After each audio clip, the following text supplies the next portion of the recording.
ರಾಜಣ್ಣ ಎಲ್ಲೋದಿ ಪಾಪ ನನ್ ಮಗ ನಿನ್ನೆಯಿಂದ ಹುಡ್ಕಕತ್ತೀನಿ ಹುಡುಕಿ ನನ್ನ ಕಾಲು ಬಿದ್ದೋದ್ರು ಇನ್ನೂ ಸಿಗ್ತಾ ಇಲ್ವಲ್ಲ ಈ ಪಾಪ ನನ್ ಮಗ ಎಲ್ಲಿ ಹೋಗಿರ್ಬೋದಿವ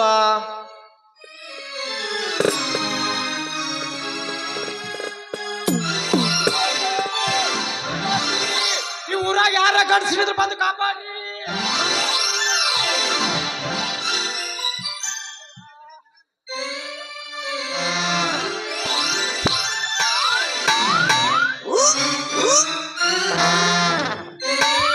ಗುರುಗಳೇ ಅಯ್ಯೋ ಗುರುಗಳೇ ನನ್ನ ಜೀವ ಕಾಪಾಡಿ ಇವನವ್ ನೀ ಅಂತ ಶಿಕ್ಷೆ ಅವನವ್ನು ಹಾಕೊಂಡ್ ಕಾಲಿಗಿಲ್ಲ ಮುರಿದಿಡ್ದ ಯಾರು ನೀನು ಯಾಕೇನಾತ್ ಈ ರೀತಿ ಗಾಬರಿಲಿ ಹೊಯ್ಕೊಂಡು ಓಡಿ ಬಂದಲ್ಲ ಗುರುಗಳ ನನಗ್ ಹೊಡೆದು ಸಾಯಿ ಹೊಡಿಬೇಕಂತ್ರಿ ಇಬ್ರು ಗಂಡ ಎಡ್ತೀರಿ ಕೈಯಾಗ ಮಚ್ಚ ತಗೊಂಡು ಬೆನ್ನು ಹತ್ತಿದ್ರಿ ಅವರಿಂದ ತಪ್ಪಿಸಿಕೊಂಡು ನಿಮ್ಮ ಹತ್ರ ಓಡಿ ಬಂದಿನ್ರಿ ಅಪ್ಪ ಹೊಡ ಸಾಯಿಸ್ತಂತ ತಪ್ಪು ನೀ ಏನು ಮಾಡಿದಿ ನನಗ ಭಯಂಕರ ನೀತಿ ಬಂದಿತ್ತು ಗುರುಗಳೇ ಕುಂಬ್ಕಂಡನ ಮರಿ ಮೊಮ್ಮಗ ನೋಡೇನು ನಿಂತಲ್ಲೇ ನಿದ್ದೆ ಮಾಡ್ತಿರ್ತಿ ನಿದ್ದೆ ಬಂದಿದ್ರ ಅಲ್ಲೇ ಎಲ್ಲಾರು ಮಲ್ಕೋಬೇಕಾಗಿತ್ತು ಅದೇ ರೀ ಗುರುಗಳ ಮಲ್ಕೋಬೇಕಂತ ನಾ ಎಲ್ಲೆಲ್ಲೋ ಜಾಗ ಹುಡುಕಾಡಿದ್ರು ಎಲ್ಲಿ ಸಿಗ್ಲಿಲ್ಲ ಆದ್ರಿ ಅಲ್ಲೊಂದು ಮನಿ ಇತ್ರಿ ಕದ ಮುಚ್ಚಿಕೊಂಡು ಕಿಟಕಿ ಮಾತ್ರ ತೆರೆದತ್ರಿ ಮಲ್ಕೊಳ್ಳಕ್ಕೆ ಸ್ವಲ್ಪ ನಿಮ್ಮ ಮನ್ಯಾಗ ಇಷ್ಟೇ ಜಾಗ ಕೊಡಿ ಅಂತ ಆ ಮನೆ ಯಜಮಾನಗ ಕೇಳಿದನ್ರಿ ಹೋಗಯ್ಯ ನೀ ಯಾ ಸೀಮೆಯಿಂದ ಬಂದಿ ನಮ್ಮ ಮನಿ ಸಣ್ಣದೈತಿ ನಮಗ ಮಲ್ಕೊಳ್ಳಕ್ಕೆ ಸ್ಥಳ ಇರ್ಲಾರ್ದಕ್ಕ ಗಂಡ ಹೆಣ್ತಿ ಒಬ್ಬರ ಮ್ಯಾಗ ಒಬ್ಬರ್ರಿ ತೆಪ್ಪಿಗೆ ಹಾಯ್ಕೊಂಡು ಮಕ್ಕೊಂಡಿವ ಅಂತ ಹೇಳಿ ನನಗ ಬೈದ್ ಬಿಟ್ರಿ ಆ ಮನಿ ಯಜಮಾನ ಆ ರೀತಿ ಬೈದಾಗ ನೀನು ಸುಮ್ನೆ ಬರೆದ್ ಬಿಟ್ಟು ಏನೋ ಎದುರು ವಯಸ್ಸು ಅಂತ ಕಾಣಿಸ್ತೈತಿ ಅದಕ್ಕ ನಿನಗೆ ಬೆನ್ನೆಟ್ಟು ಹೊಡ್ಯಾಕ್ ಓಡಿ ಬಂದಾರ ಅವ್ರು ಅಯ್ಯೋ ಗುರುಗಳೇ ನಾನೇನು ಅವ್ರಿಗೆ ದೊಡ್ಡ ಮಾತೇನು ಅಂದಿಲ್ಲ ನನಗ ರೀತಿ ಬೈದ ತಕ್ಷಣ ಮನಿ ಸಣ್ಣದಿದ್ದಕ್ಕ ಗಂಡ ಹೆಣ್ತಿ ಒಬ್ಬೊಬ್ಬರ ಮ್ಯಾಲ ಒಬ್ಬರು ತೆಕ್ಕಿಗೆ ಹಾಯ್ಕೊಂಡು ಮಕ್ಕೊಂಡಿದ್ರಲ್ಲ ನನಗ ಇನ್ನ ನಿಮ್ಮ ಜಾಗ ಸಾಕು ಅಂತ ಹೇಳ್ರಿ ಇಷ್ಟೇ ರೀ ಸಣ್ಣ ಮಾತ ಅಂದಿದ್ದಕ್ಕ ಮುಚ್ಚಿದ ಕದ ತಗುದ್ರಿ ಏನ್ ಮಾತಾಡಕತ್ತೇಲೆ ಬಸುಡಿ ಮಗನೇ ಅಂತ ಹೇಳ್ರಿ ಕೈಯಾಗ ಮಚ್ಚ ತಗೊಂಡು ಬೆನ್ನ ಹತ್ತಿದ್ರಿ ಅಯ್ಯಪ್ಪ ಇಲ್ಲ ಸತ್ತು ಹೋದಿನ ಅಂತ ಹೇಳಿ ಅವರಿಂದ ತಪ್ಪಿಸ್ಕೊಂಡು ಇಲ್ಲಿ ಓಡಿ ಬಂದಿನ್ರಿ ಸಾರ್ಥಕಾತ್ ಮಗನ ಸಾರ್ಥಕಾತ್ ಇಷ್ಟು ದಿನ ನೀನೊಬ್ಬ ನನಗ ಯೋಗ್ಯ ಶಿಷ್ಯ ಆಗಿ ಅಂತೇಳಿ ನಾ ತಿಳ್ಕೊಂಡಿದ್ದೆ ಆದ್ರೆ ಈಗ ಗೊತ್ತಾತು ನೀನೊಬ್ಬ ಕಚಡ ಶಿಷ್ಯ ಆಗಿ ಅಂತ ಗುರುಗಳೇ ನಿಮ್ಮಿಂದ ಈ ರೀತಿ ಬಯಸ್ಕೋಬಾರ್ದಂತ ನಾವೊಂದು ನಿರ್ಧಾರಕ್ಕೆ ಬಂದಿನ್ರಿ ಅಪ್ಪ ಏನ್ ನಿರ್ಧಾರಕ್ಕೆ ಬಂದಿದೆ ನಿಮ್ಮ ಶಿಷ್ಯನಾಗಿ ನಾ ಇದ್ನಪ್ಪ ಅಂತಂದ್ರ ನಿಮ್ಮ ಸೇವೆ ಮಾಡೋದ್ರಲ್ಲಿ ನನ್ನ ಜೀವನ ವ್ಯರ್ಥ ಹಾಳಾಗಿ ಹೋಗ್ಬಿಡ್ತೈತಿ ಅದರಂತಲೇ ರೀ ಒಂದು ಮೈಸೂರ ಒಂದು ಮೈಸೂರು ಮಹಾರಾಣಿಯ ಕಾಲೇಜದಲ್ಲಿ ಡಿಗ್ರಿ ಓದಿರುವ ಸುಂದರವಾದ ಶ್ರೀಮಂತ ಹುಡುಗಿ ಲವ್ ಮಾಡಿ ಮದುವೆ ಆಗಬೇಕಂತ ವಿಚಾರ ಮಾಡೀನ್ರಿ ಯಪ್ಪ ಶಾಂತಂ ಪಾಪಂ ಏನ್ ಮಾತಾಡ್ತೀಯೋ ಶಿಷ್ಯ ಸಾಯೋವರೆಗೂ ಬ್ರಹ್ಮಚಾರಿ ಆಗಿರ್ತೀನಿ ಅಂತೇಳಿ ನನಗೆ ವಚನ ಕೊಟ್ಟು ಈಗ ಈ ರೀತಿ ಮಾತನಾಡೋಕೆ ನಾಚಿಕೆ ಆಗುವುದಲ್ಲ ನಿನ್ ಜನ್ಮಕ್ಕೆಷ್ಟು ನಿಮಗ ಕೊಟ್ಟು ವಚನ ಪಾಲಿಸ್ಬೇಕಂತ ನಾನು ಸಾಕಷ್ಟು ಪ್ರಯತ್ನ ಮಾಡಿದ್ದೇನೆ ಗುರುಗಳೇ ಆದ್ರೆ ಉಪ್ಪು ಹುಳಿ ತಿಂದುಕೊಂಡ್ರಿ ಈ ಸರೈ ಕುಡಿದ ದೇಯ ಒಳಗ ಜಿಗಿದಾಡಕತ್ತೈತ್ರಿ ನಾನಾದ್ರೂ ಎಷ್ಟಂತ ತೊಡ್ಕೊಳ್ಳಿ ಆಗಲು ಒತ್ತಿನಲ್ರಿ ನಿಮಗ್ ಕೊಟ್ಟು ವಚನ ಪಾಲಿಸ್ಬೇಕಂತ ಆದ್ರ ವಿಚಾರ ಇರ್ತದ್ರಿ ರಾತ್ರಿ ಮಲ್ಕೊಂಡಾಗ ಮಾತ್ರ ಸಾಧ್ಯನೇ ಆಗಲಿಲ್ಲ. ಯಾಕೆ ಸಾಧ್ಯ ಆಗುದಿಲ್ಲ? ಮನಸ್ಸು ಕಂಟ್ರೋಲ್ನಾಗ ಇಟ್ಕೊಂಡ್ರ ಎಲ್ಲ ಸಾಧ್ಯ ಆಗ್ತೈತಿ. ಮನಸ್ಸನ್ನು ಕಂಟ್ರೋಲದಲ್ಲಿ ಇಟ್ಕೊಂಡೇ ಮಲ್ಕೋತೀನಿ ಗುರುಗಳೇ. ಒಂದ್ ಸ್ವಲ್ಪ ನಿದ್ದೆ ಬಂತು ಅನ್ನೋಷ್ಟರಲ್ಲಿ ಏನೇನೋ ಕನಸುಗಳು ಬಿದ್ರಿ ಈ ಮನಸ್ಸಿನ ಕಂಟ್ರೋಲ್ ತಪ್ಪಿಸ್ಬಿಡ್ತೈತ್ರಿ ಗುರುಗಳ. ಮೊನ್ನೆ ಆ ಆಶ್ರಮದ ಹೊರ ಕಟ್ಟೆ ಮೇಲ್ರಿ ಮಲ್ಕೊಂಡಿದ್ನಲ್ಲ, ಸುಂದರವಾದ ಒಂದು ಕನಸು ಕಂಡೆ. ಏನು ಕನಸು ಕಂಡಿ? ಒಂದು ಕಾಂಟ್ಯಾಕ್ಸ್ ಕಾಲ್ರಿ ಸೈ ಅಂತ ನಾನು ಮಲ್ಕೊಂಡು ಜಾಗಕ್ಕ ಪೌ ಪೌ ಪೌ ಪೌ ಮಾಡುತ್ತಾರಿ. ನಾನು ಹತ್ತಿರ ಬಂತು, ನಿಧಾನ ಕದ ತೆರೆದು 18 ವರ್ಷದ ಯೌವನ ತುಂಬಿದ ಒಂದು ಸುಂದರವಾದ ಒಂದು ಹುಡುಗಿ ಒಂದೊಂದೇ ಹೆಜ್ಜೆ ಇಟ್ಟುಕೊಂಡು ಹಂಸ ನಡಿಗೆ ತರ ನನ್ನ ಹತ್ತಿರ ಬಂದು ನಾನು ಆಶ್ಚರ್ಯವಾಗಿ ಕಣ್ಣು ತೆರೆದು ನೋಡೀನ್ರಿ. ಹಿಂದಿ ಫಿಲಿಂ ರೀ, ಫೇಮಸ್ ಹೀರೋಣಿ ಕರಿಷ್ಮಾ ಕಪೂರ್ ರೀ. ಬಪ್ಪರೆ ಮಗನ ಮುಂದೇನಾತ?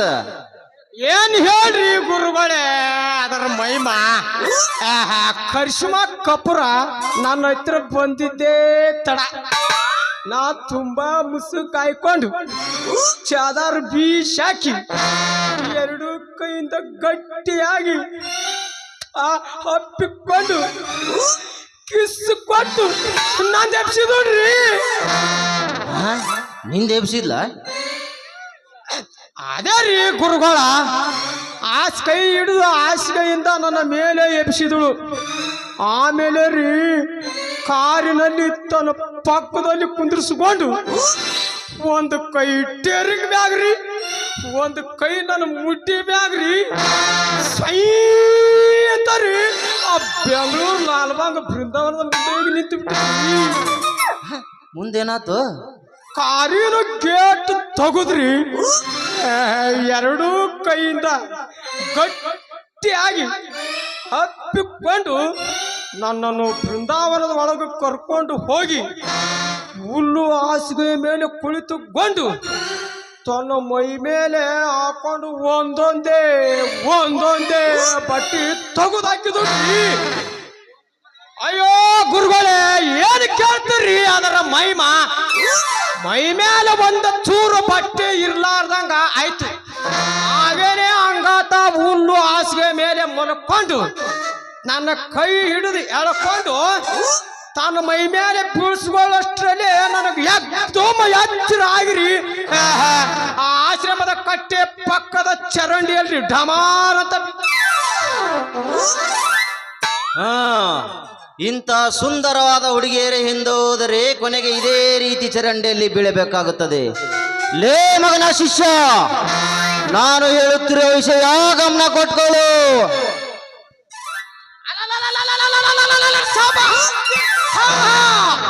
ಲಕ್ಷ ಕೊಟ್ಟ ಕೇಳುತ್ತೀನಿ, ಅದು ಒಂದ ಬಿಡದ ಹೇಳೋ ಮಗನ. ಲೇ ಚಾಂಡಾಲ ಶಿಷ್ಯ, ಈ ಗುರು ಜಗದ್ಗುರುವಿಗೆ ಏಕವಚನದಲ್ಲಿ ಮಗನ ಅನ್ನಷ್ಟು ಸಕ್ಕು ಬಂತೇನ್ಲೇ ನಿನಗ? ತೆಗೆದು ತೋರಿಸುತ್ತೆ ನೋಡು ನನ್ನ ಮೂರನೆಯ ಕಣ್ಣು. ನಿಂತ ಜಾಗದಲ್ಲೇ ಭಸ್ಮವಾಗಿ ಹೋಗುವೆ.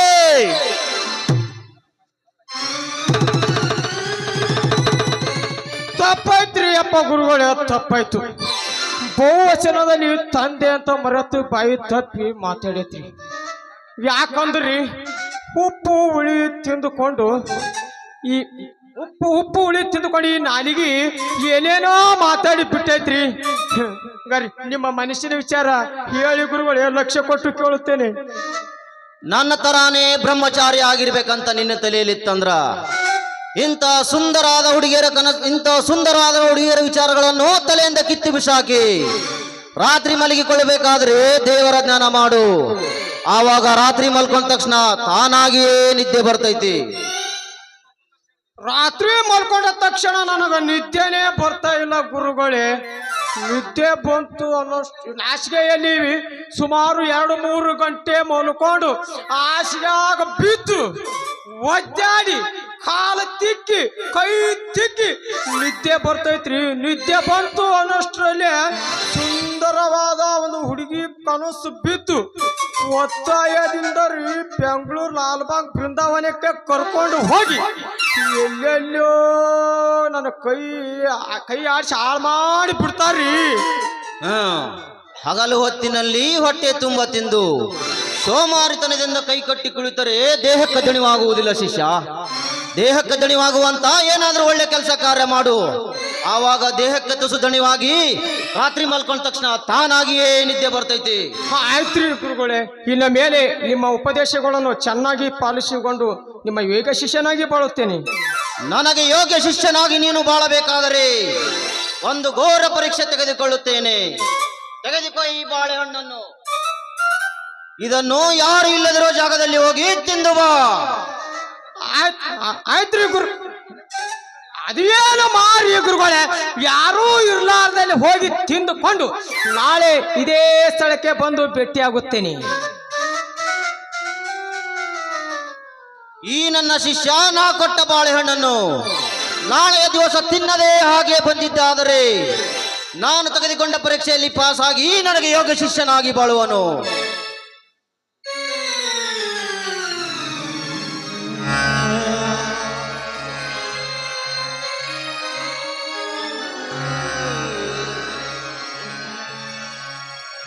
ಅಯ್ಯೋ, ಕಾಪಾಡಿ, ಯಾರಾದ್ರೂ ನನ್ನ ಕಾಪಾಡಿ. ಈ ಸ್ಥಳದ ಎಂತ ಪ್ರಶಾಂತವಾಗಿದ್ದಿತ್ತು. ಈ ಸ್ಥಳಕ್ಕೆ ಬಂದು ದಿವಸಕ್ಕೆ 1 ತಾಸಾದರೂ ಕುಳಿತುಕೊಂಡು ಹೋದರೆ ಮನಸ್ಸಿಗೆ ಎಷ್ಟೊಂದು ನೆಮ್ಮದಿ.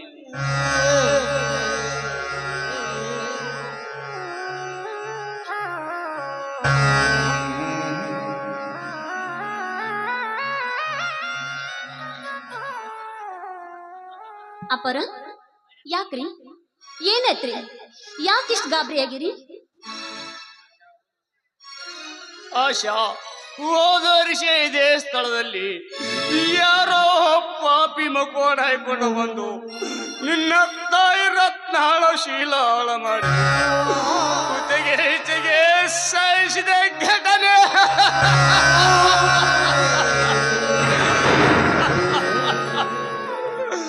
ನೆನಪಿಗೆ ಬಂತಮ್ಮ. ಈ ಸ್ಥಳಕ್ಕೆ ಬಂದ ತಕ್ಷಣ ನಿನ್ನ ತಾಯಿ ಕೂಗು ಕೇಳಿದಂತೆ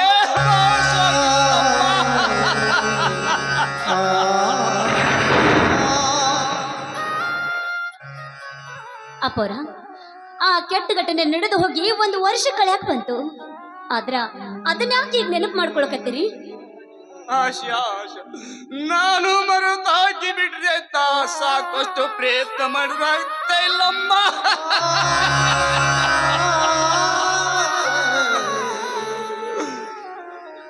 ಆಶಾ, ನಿನ್ನ ತಂದೆ ಇಚ್ಛೆ ಅನುಸಾರಾಗಿ ಜಗತ್ತನ್ನ ಬಿಟ್ಟು ಹೊರಟಿದ್ದಾಗಲೇ ಅಂತ ಕಷ್ಟದ ಪರಿಸ್ಥಿತಿಯಲ್ಲಿ ಸಂಕಟದಂತೆ ನೋಡಿಕೊಂಡಿದ್ದಳಮ್ಮ.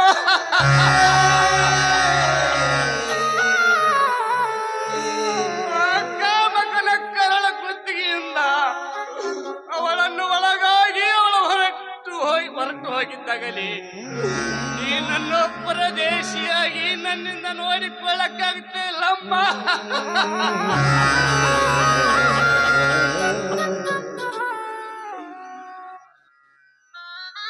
ಏನ್ ಮಾಡೋದ್ರಿ ಅಪ್ಪಾರ?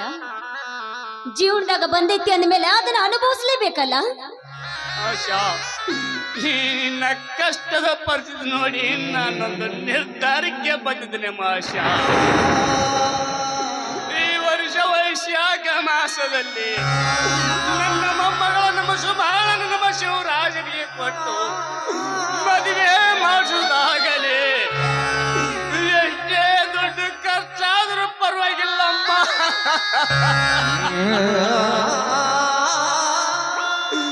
ನಿನ್ನ ನಿನಗೊಂದು ಬಾಳ ಕೊಡಿಸಿ, ನಿನಗೊಂದು ಒಳ್ಳೆ ಗಂಡು ನೋಡಿ, ನಿನಗೊಂದು ಬಾಳ ಕೊಡಿಸಿ, ನಿನ್ನ ತಾಯಿ ಆತ್ಮಕ್ಕೆ ಶಾಂತಿ ದೊರಕಿಸಿ, ನನ್ನ ಬಾರ ಇಳಿಸಿಕೊಳ್ಳುತ್ತೇನಮ್ಮ.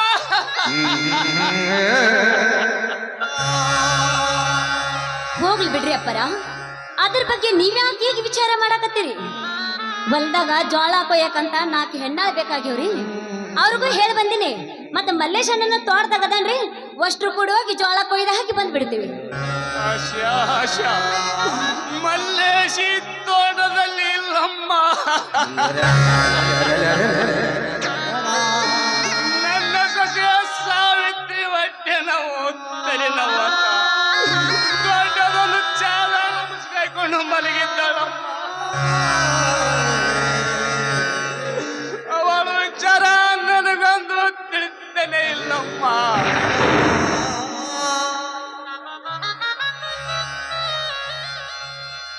ಮಲ್ಲೇಶಿನ ಈಗಲೇ ದವಾಖಾನಿಗೆ ಕಳಿಸಿಬಿಟ್ಟಿದೆ ನಮ್ಮ ಆಶಾ. ಅಲ್ರಿ ಅಪ್ಪರ, ಬೆಳಗ್ಗೆ ನಮ್ಮ ಮನೆಗೆ ಬಂದಾಗ ಚಲೋನ ಇದ್ರಲ್ರಿ ಅವರು? ಅವಳ ವಿಚಾರ ನನಗೊಂದು ತಿಳಿತೇನೆ ಇಲ್ಲಮ್ಮ ಆಶಾ. ಮಲ್ಲೇಶ ಜೊತೆ ಆಗಲಿ ನನ್ನ ಜೊತೆ ಆಗಲಿ ನಗು ನಗುತ್ತಾ ಇರುವುದು ನನ್ನ ಕಣ್ಣಿಂದ ನೋಡೇ ಇಲ್ಲಮ್ಮ.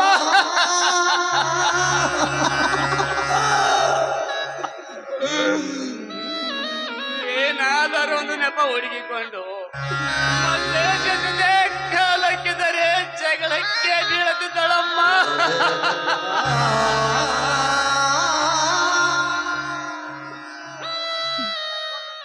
ಹೌದ್ರಿ ಅಪ್ಪರ, ನಿನ್ನೆ ನಾನು ತೋಟದಾಗ ಕೆಲಸ ಮಾಡಕತ್ತಾಗ ಬಂದು ಬಾಯಿಗೆ ಬಂದಂಗ ನನ್ನ ಬೈದಿಳ್ರಿ. ಅಷ್ಟೇ ಅಲ್ಲ, ಮಲ್ಲೇಶನಗ ನನಗ ಇಲ್ಲ ಸಲದ ಸಂಬಂಧ ಕಲ್ಪಿಸಿ ಬಾಯಿಗೆ ಬಂದಂಗ ಬೈದು ನನ್ನಂತ ನೀತಿಗೆಟ್ಟಕ್ಕಿದ್ದಂದು ಮನೆಗೆ ಇಟ್ಕೊಂಡ್ರ ಈ ಮುದಿ ಅಂತ ನಿಮಗೂ ಬಾಯಿಗೆ ಬಂದಂಗ ಬೈದಿಳ್ರಿ. ಅಪ್ಪರ, ಮಲ್ಲೇಶನ್ನ ನನಗ ಹೊಡೆ ಹುಟ್ಟಿದ ಅಣ್ಣಿದ್ದಂಗ್ರಿ. ಈವರೆಗೂ ನಾನು ಅಂತ ಕೆಟ್ಟ ದೃಷ್ಟಿಯಿಂದ ನಾನು ಯಾವತ್ತೂ ನೋಡಿಲ್ಲ. ಆದ್ರ ಅಣ್ಣಗ ನನಗ ಈ ರೀತಿ ಚುಚ್ಚಿ ಮಾತಾಡಿ ನನ್ನ ಮನಸ್ಸು ನೋಯಿಸಿದ್ರಿ.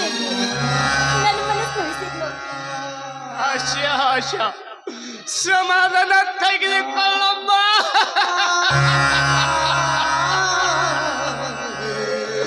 ಸಮಾಧಾನ ತೆಗೆದುಕೊಳ್ಳಮ್ಮ. ಸಾವಿತ್ರಿ ಮಾತಿನ ಚೇಟಿಗೆ ಸಹಿಸಿಕೊಳ್ಳಲಾಗದೆ ನಮ್ಮ ಕೇದ ಒಳಗಡೆ ಸತ್ತು ಹೋದಳಮ್ಮ.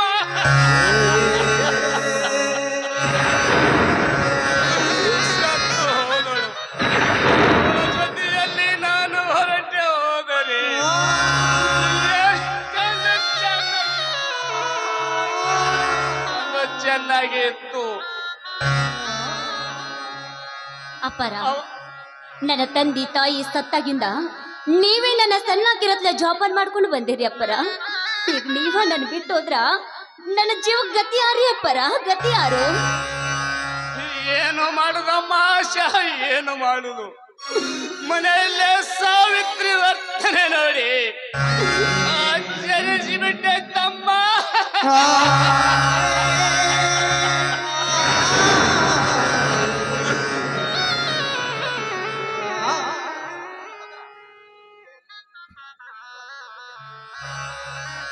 ಇದೇ ರೀತಿ ಅವಳ ಮುಂದಾದರೆ ನನ್ನ ಮಲ್ಲೇಶಿಗತೆ ನಮ್ಮ.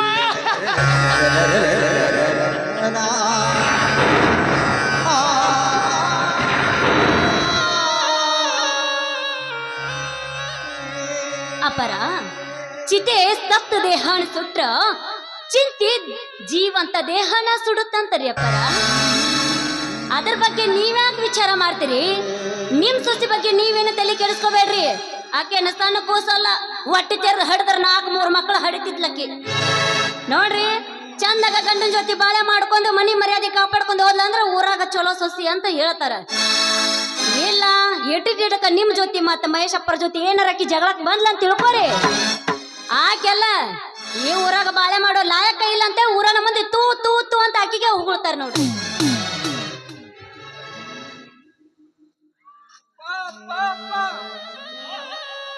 ಅಪ್ಪ ಅಪ್ಪ ಮಲ್ಲೇಶಿ ಯಾಕಪ್ಪ ಎಷ್ಟೊಂದು ಗಾಬರಿಯಿಂದ ಓಡಿ ಬಂದ್ಯಪ್ಪ?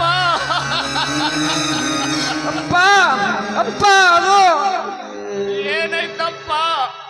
ಅಪ್ಪ ಅಪ್ಪ ಅಂದುಕೊಂಡು ನಿಂತುಕೊಂಡರೆ ನಾನು ಏನು ಅಂತ ತಿಳಿದುಕೊಳ್ಳಲಪ್ಪ. ಸಾವಿತ್ರಿ ಮನೆಯಲ್ಲಿ ವಿಷ ಕುಡಿದು ಸತ್ತೋಗ್ಬಿಟ್ಟಿದ್ದಾಳಪ್ಪ, ಸತ್ತೋಗ್ಬಿಟ್ಟಿದ್ದಾಳಪ್ಪ. ಮಲ್ಲೇಶಿ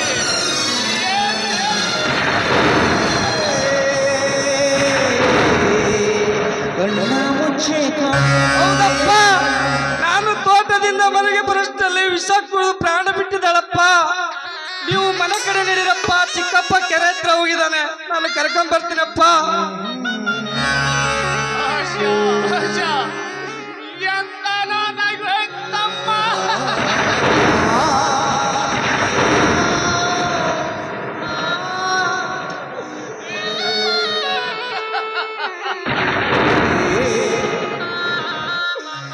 ಊರಲ್ಲಿ ಸಾವಿತ್ರಿ ಕುಡಿದು ತಗೊಂಡು ಸಾಯ್ಲಿಕ್ಕೆ ಅಂತದೇನಕ್ಕೆ ಬರುತ್ತೆ ನಮ್ಮ ಮನೆಯಲ್ಲಿ? ಊರಲ್ಲಿ ಬಾಯಿಗೆ ಬಂದಂತೆ ಮಾತನಾಡಿದರೆ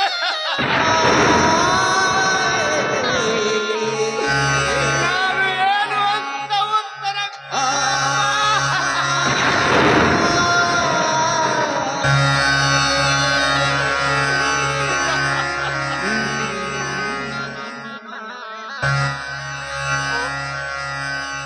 ಅಯ್ಯೋ ದೇವರೇ, ನನ್ನ ಕೈದು ಹೆಚ್ಚಿನದಲ್ಲೇ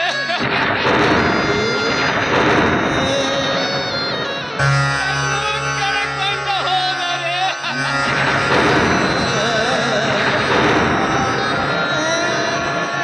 ಎಷ್ಟೊಂದು ಚೆನ್ನಾಗಿತ್ತು ಅಮ್ಮ ಅಂತ. ಅಯ್ಯೋ ದೇವರೇ, ಇದನ್ನೆಲ್ಲ ನೋಡೋದಕ್ಕಂತ ನನ್ನ ಕಣ್ಣಿಂದ ಇಟ್ಟಿವೆ ತಂದೆ.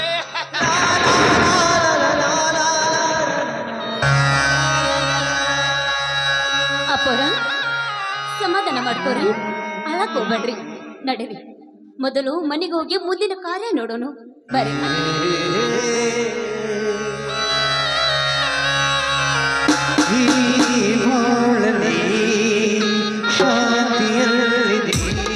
ಇನ್ನಿಂತೆ ಜೋಪಾನ ಮಾಡಿ ಈ ಮನೆಗೆ ನಿನ್ನ ದಾರಿ ಅದು ಕೊಟ್ರೆ ಇದ್ದಕ್ಕಿದ್ದಾಗಿ ನನ್ನನ್ನು ಬಿಟ್ಟು ಸತ್ತು ಹೋದೆಯಲ್ಲೇ ಸಾವಿತ್ರಿ. ನನ್ನನ್ನು ಪರದೇಸಿಯಾಗಿ ಬಿಟ್ಟು ಹೋದೆ. ನಿನ್ ಬಿಟ್ಟು ನಾನು ಹೇಗೆ ಬದುಕಲಿ ಸಾವಿತ್ರಿ, ಹೇಗೆ ಬದುಕಲಿ? ಅಮ್ಮ ಸಮಾಧಾನ ತಂದ್ಕೊಳಮ್ಮ, ಸಮಾಧಾನ ತಂದ್ಕೊ. ಸಾವು ಯಾರಿಗೆ ಬಿಟ್ಟೈತಿ? ಮನುಷ್ಯರಾಗಿ ಭೂಮಿ ಬಂದ್ಮೇಲೆ ಎಲ್ಲರೂ ಅದನ್ನ ಸತ್ತು ಹೋಗುವುದಮ್ಮ, ಸತ್ತು ಹೋಗುವುದೇ. ಹೌದಪ್ಪ ಪ್ರಸಾದ್, ಹೌದು. ಸಮಾಧಾನ ತಂದುಕೋ ಅಂತ ನನಗೆ ನೀ ಹೇಳೋದು ಸ್ವಾಭಾವಿಕವಾಗಿದೆ ಕಣೋ. ಯಾಕೆಂದ್ರೆ ಸಾವಿತ್ರಿ ನಿನ್ನ ಒಡ ಹುಟ್ಟಿದ ತಂಗಿಯಾಗಿ ಹುಟ್ಟಿದ್ರೆ ಅದ್ರ ಕಷ್ಟ ಏನು ಅಂತ ನನಗೆ ಗೊತ್ತಾಗ್ತಿತ್ತು ಕಣೋ. 3 ದಿನದಿಂದ ನನ್ನ ಮಗಳಿಗೆ ಊಟ ಹಾಕಿದೆ, ಕಾಯಿಲೆಯಿಂದ ಬಿದ್ದ ನನ್ನ ಮಗಳನ್ನು ಆಸ್ಪತ್ರೆಗೆ ತೋರಿಸದೆ ಈ ಪಾಪಿಗಳ ಮಕ್ಕಳು.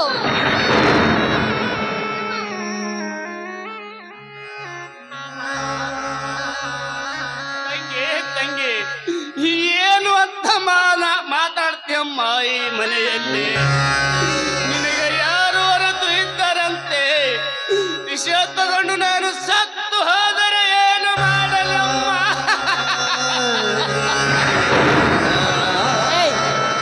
ನನ್ನ ಮಗಳು ಯಾಕೋ ವಿಷ ತಗೊಂಡು ಸಾಯ್ತಾಳೆ? ನಿನ್ನ ಮಗಳಿಗೆ ಇನ್ನೊಂದು ಮದುವೆ ಮಾಡಿದ್ರೆ ಬರೋ ಹೆಣ್ಣು ಕೈ ತುಂಬ ವರದಕ್ಷಿಣೆ ತರ್ತಾಳೆ ಅನ್ನೋ ಆಸೆಯಿಂದ ನನ್ನ ಮಗಳಿಗೆ ವಿಷ ಹಾಕಿ ಸಾಯಿಸಿದ್ದೀರಾ ನೀವು.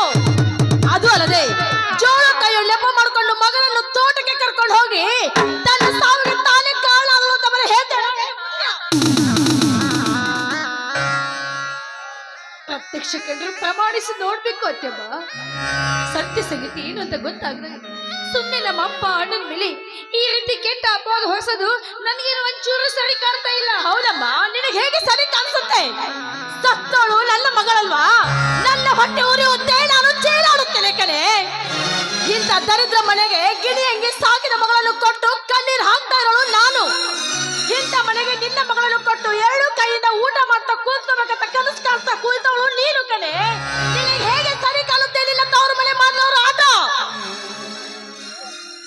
ಸಾವಿತ್ರಿ, ಈ ಕಟುಕನ ಕೈಯಲ್ಲಿ ವಿಚಿತ್ರವಾಗಿ ಸಾಯ್ಬೇಕು ಅಂತ ದೇವ್ರ ಹತ್ರ ನೀನು ಬರೆಸ್ಕೊಂಡು ಬಂದಿದ್ದೇನೆ ಕಣೆ, ಬರೆಸ್ಕೊಂಡು ಬಂದಿದ್ದೀಯ.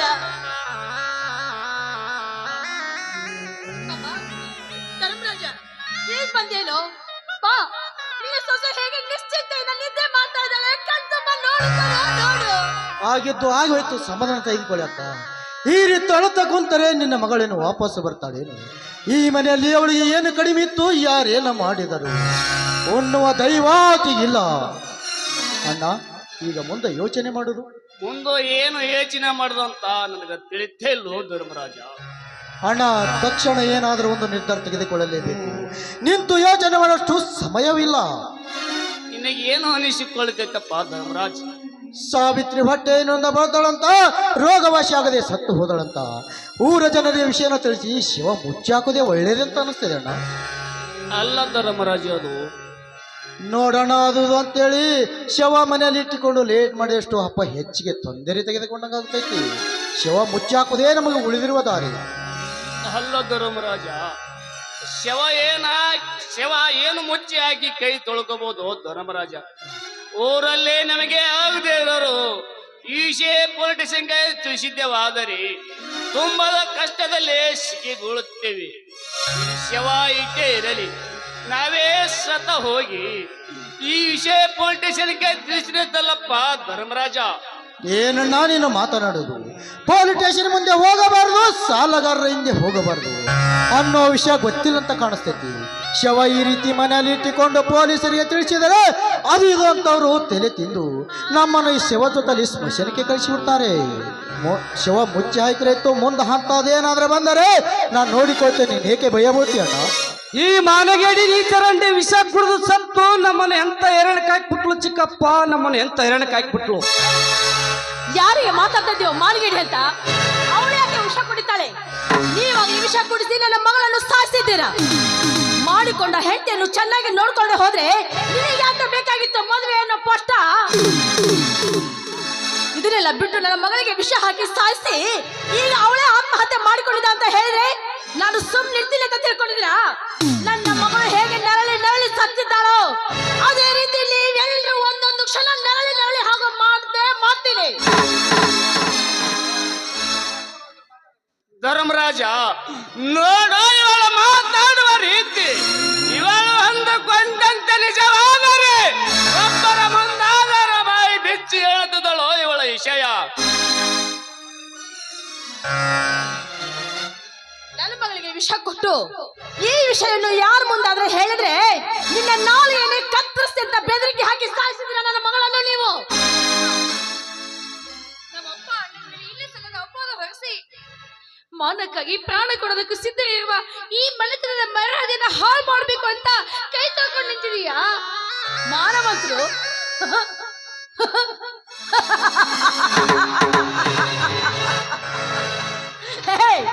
ಯಾರೇ ಮಾನವಂತರು? ಚಿನ್ನದ ತರ ಕಿಣಿತರ ಜೋಪಾನ ಮಾಡಿದವನು ಹೆಣವಾಗಿ ಮಲಗಿಸಿದ್ರಲ್ಲ, ಇವರೆಲ್ಲ ಮಾನವಂತರ. ಇವರು ಅಷ್ಟೊಂದು ಮಾನವಂತರಾಗಿದ್ರೆ ಇಷ್ಟೊತ್ತಿನವರೆಗೂ ನಾನು ಥೂ ಅಂತ ಉಗಿದಿದ್ದೇನಲ್ಲ, ಆ ಮಾತನ್ನು ಕೇಳ್ಕೊಂಡು ಯಾವ್ದಾದ್ರು ಹಾಳ ಬಾವಿನ ಕೆರೆನ ಬಿದ್ದು ಸಾಯ್ಬೇಕಾಗಿತ್ತು. ಇವರ ಜನ್ಮಕ್ಕೆಷ್ಟು ಬೆಂಕಿ ಹಾಕ. ಈ ಚಿಕ್ಕಪ್ಪ, ನೀವು ಇವಳು ಇಷ್ಟೆಲ್ಲ ಮಾತಾಡ್ತಾ ಇದ್ರು ಕೇಳ್ಕೊಂಡು ಸುಮ್ಮನೆ ನಿಂತ್ಕೊಂಡಿದ್ದೀರಲ್ಲ, ಅವಳಿಗೆ ನೀವಾದ್ರೆ ಹೋಗಲಿ ಬಿಡಿ ಕಾವೇರಿ, ಏನೋ ಮಗಳು ಸತ್ತು ಹೋದಂತ ಹೊಟ್ಟೆವ್ರದ್ದು ಮಾತನಾಡ್ತಾಳೆ. ನಾವೇ ಸ್ವಲ್ಪ ಸಮಾಧಾನ ತೆಗೆದುಕೊಂಡ್ರಾಯ್ತು. ತಕ್ಷಣ ಏನಾದರೂ ಒಂದು ನಿರ್ಧಾರ ತಗೊಳ್ಳಿ ಚಿಕ್ಕಪ್ಪ, ಏಕೆ ಲೇಟ್ ಮಾಡಿವ್ರಿ? ಅದೇ ಮಲೇಶ, ನನ್ನ ನಿರ್ಧಾರನ ಹೇಳಿದಿನಲ್ಲ, ಪೊಲೀಸ್ ಸ್ಟೇಷನ್ ಕಂಪ್ಲೇಂಟ್ ಕೊಡಬೇಡ, ಶವ ಮುಚ್ಚಿ ಹಾಕಿರಿತ್ತ. ಈ ಶವ ಏನು ಮುಚ್ಚಿಯಾಗಿ ಕೈ ತೊಳ್ಕೋಬಹುದು ಧರ್ಮರಾಜ. ನಂತರ ಏನಾದರೂ ಹೆಚ್ಚು ಕಮ್ಮಿ ಆದರೆ ನೋಡೋಣ. ಮತ್ತೆ ಅದೇ ವಿಷಯ ಮಾತಾಡ್ತಾ ನಿಂತ್ಕೊಂಡು ಬಿಟ್ಟಿಯಲ್ಲ. ಮುಂದೆ ಅಂತದೇನಾದರೆ ಹೆಚ್ಚು ಕಮ್ಮಿ ಆದರೆ ನಾನು ಇದೀನಲ್ಲ, ನೀನು ಏಕೆ ಚಿಂತೆ ಮಾಡತ್ತಿ ಅಣ್ಣ? ಇನ್ಸ್ಪೆಕ್ಟ್ರು ನನಗೆ ತುಂಬಾ ಬೇಕಾದವರು. ಒಂದು 5 ಲಕ್ಷ ರೂಪಾಯಿ ಮಾತ್ರ ಕೈ ಬಿಡಷ್ಟು. ಶವ ಈ ರೀತಿ ಮನೆಯಲ್ಲಿ ಇಟ್ಟುಕೊಂಡು ಪೊಲೀಸ್ ಸ್ಟೇಷನ್ಗೆ ಹೋಗಿ ಸ್ವತಃ ನಾವೇ ವಿಷಯ ತಿಳಿಸಿದ್ರ 5 ಲಕ್ಷ ಕಡಿಮೆ ಆದರೂ 10 ಲಕ್ಷ ಹಾಳು ಮಾಡಿಕೊಂಡರು. 5-6 ವರ್ಷ ಕಚೇರಿ ಕೋರ್ಟ್ ಅಂತ ತಿರುಗಾಡುವುದು ತಪ್ಪುದಿಲ್ಲ. ವಿಚಾರ ಮಾಡೋಣ, ಇದಕ್ಕಿಂತಲೂ ಹೆಚ್ಚಿಗೆ ನಾನೇನು ಹೇಳುವುದಿಲ್ಲ. ಅಪ್ಪ ಇನ್ನು ಏನು ಯೋಚನೆ ಮಾಡ್ತಾ ಇದೀಯಪ್ಪ? ಚಿಕ್ಕಪ್ಪ ಹೇಳುವ ಮಾತು ಸರಿ ಇದೆ. ಮನೆಯಲ್ಲಿ 2 ಲಕ್ಷ ರೂಪಾಯಿ ಇದೆಯಪ್ಪ, ತಂದು ಚಿಕ್ಕಪ್ಪನ ಕೈಯಲ್ಲಿ ಕೊಡಪ್ಪ. ಇನ್ನೂ ಒಂದು 3 ಲಕ್ಷ ರೂಪಾಯಿ ಇನ್ನೂ 2 ದಿನ ಬಿಟ್ಟು ಕೊಟ್ರಾಯ್ತು. ಆಯ್ತಪ್ಪ, ತಂದು ಕೊಡ್ತೀನಿ.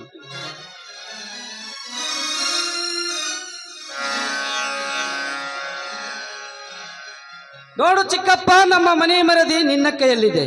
ಈ ಕುತ್ತದಿಂದ ನಮ್ಮನ್ನು ಪಾರು ಮಾಡಿದರೆ ನಿನ್ನ ಏನಂತ ಮಾತಾಡ್ತಿ ಮಲ್ಲೇಶ? ಇದು ನನಗೆ ಬೇರೆ ಮನೆ ಅಂತ ತೆಗೆದುಕೊಂಡಿಯಾ? ಸದಾಶಿವಣ್ಣನು ನನಗೆ ಒಂದಿನೂ ಭೇದ ತೋರಿಸಿಲ್ಲ. ತಂದೆ ತಾಯಿಗಿಂತ ಹೆಚ್ಚಾಗಿ ನೋಡಿಕೊಂಡಿದ್ದಾನೆ. ನಾ ಮಾಡುವುದೇನು ದೊಡ್ಡ ಉಪಕಾರ ಅಲ್ಲ ಇದು.